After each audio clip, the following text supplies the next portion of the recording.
যে খেত আছে ফুসকুন মারছি লেগেছে 100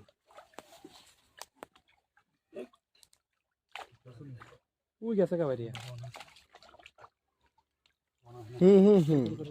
ও এতক্ষণে বাতিজা একটা মাছ ধরতে পারলো। কাকুনি কাকু তো এই কাকু কাকা আরে কোন দর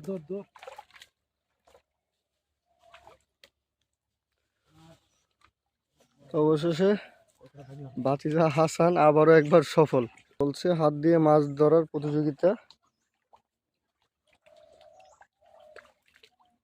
আজকে রাতে ভিন্নি ভাত খাওয়ার উৎসব হবে।